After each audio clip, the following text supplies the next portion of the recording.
Bueno, fíjate, Eduardo, en la oposición hay diferentes puntos de vista sobre la hoja de ruta, por lo menos es lo que yo percibo como periodista, ¿no? Unos hablan de referéndum revocatorio, otros hablan de que el presidente Maduro debe ser sustituido del poder mediante una enmienda que le recorte el poder, el mandato. Otros hablan de que más bien se debe esperar hasta el 2019. En fin, hay como que muchas opciones para todos los gustos en el conglomerado opositor, ¿no?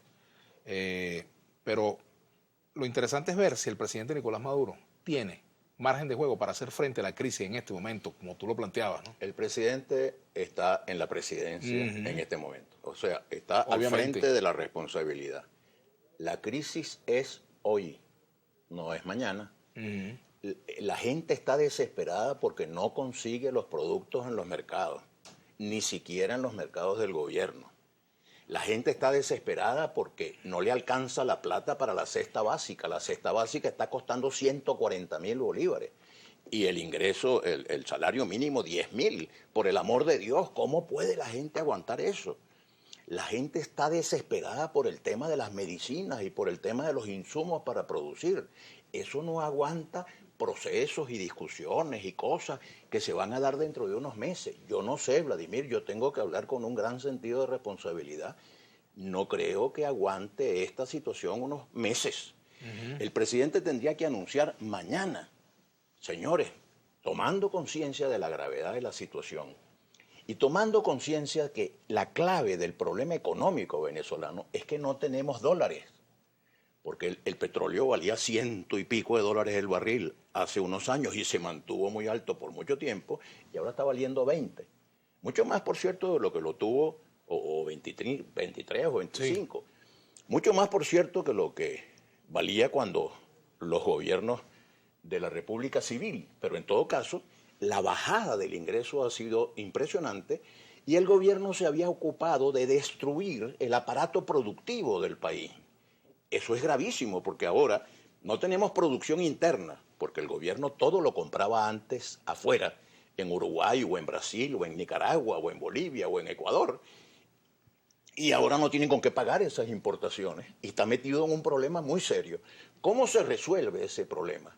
Acudiendo a los mecanismos de crédito internacional que podrían eventualmente atender la situación venezolana si Venezuela no estuviera en una guerra civil que hasta ahora es verbal, aunque no sé si es solamente verbal, porque hay un problema de fuego, de disparos, de armas de fuego, de gente que está muriendo.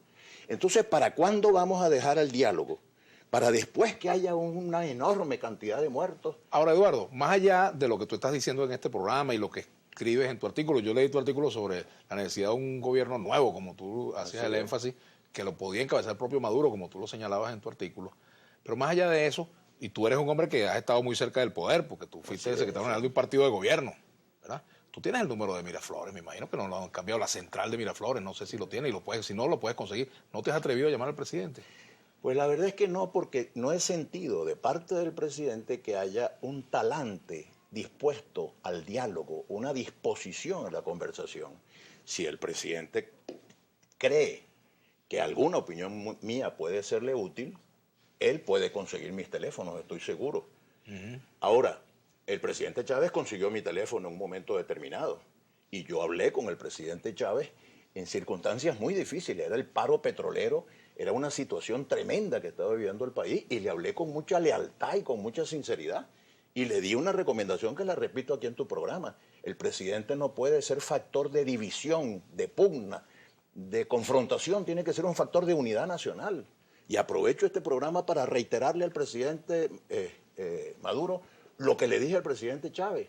La presidencia de la República está diseñada en la Constitución Nacional para ser factor de unidad nacional. El presidente tiene que convocar la unidad nacional. Y el presidente tiene que convocar a los empresarios, no para regañarlos. No, presidente, no siga regañando gente, porque el regañado tiene que ser el gobierno. El que ha puesto unas tortas muy grandes es el gobierno. Entonces el gobierno tiene que rectificar. Y tiene que rectificar con nuevos hombres, con nuevos procedimientos y con nuevos ideales, pero ya. Y para conseguir los dólares que necesita el gobierno para equilibrar la finanza, porque bolívares tiene todos los que quiera. El Banco Central le está imprimiendo todos los bolívares que quiera, pero esos bolívares cada vez valen menos. Vladimir, ¿qué vale un billete de 100 bolívares ahorita? Y no hay billetes de 500 y no hay billetes de 1000. Además le quitaron los ceros. Los bolívares, podemos tener todos los bolívares del mundo. ¿Qué hacemos con esos bolívares si no podemos resolver la situación? Entonces, para importar lo que necesitamos para que se llenen los anaqueles de los mercados, necesitamos inversiones nacionales, inversiones internacionales y necesitamos créditos. Pero para que se dé eso, tiene que haber el anuncio de una política económica distinta, de una política económica seria, de una política económica responsable y de un ambiente de armonía política y económica. Un diálogo constructivo con los empresarios, los necesitamos.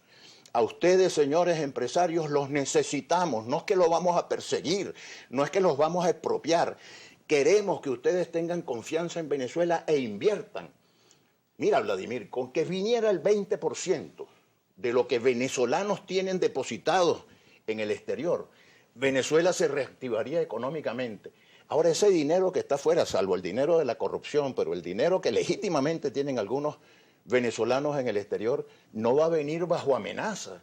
Y no va a venir si estamos, el gobierno y la oposición, dándonos trompadas y preparándonos para la guerra civil. ¿Crees tú que la oposición venezolana, si cabe el término, pudiera servirle de fiador al gobierno para pedir créditos en el exterior? Me refiero en cuanto a que la oposición, digamos, dé un aporte concreto, X. No sé cuál sería el aporte que tú... Conozco a algunos de los líderes más responsables de la oposición y más serios de la oposición. Yo estoy seguro que están dispuestos a un diálogo porque están conscientes de la gravedad extrema de la situación. Y cuando un país está en una situación tan grave como la que está viviendo Venezuela, lo que puede ocurrir se va a llevar al gobierno y eventualmente se va a llevar también a la oposición.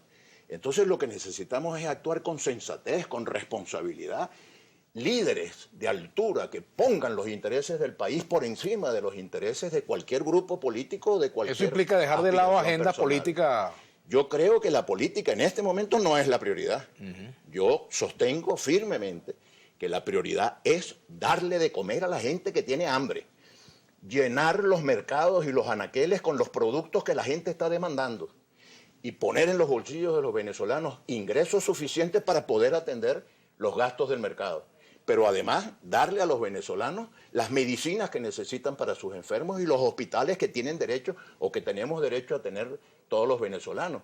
Y darnos algún margen de seguridad y que la opinión pública, los ciudadanos, no les pase lo que me acaba de contar uno de ellos.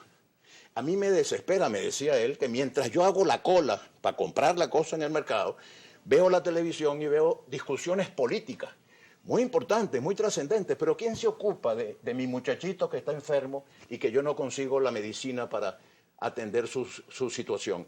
¿Quién se ocupa que no logro comprar las cosas para llevar para el mercado?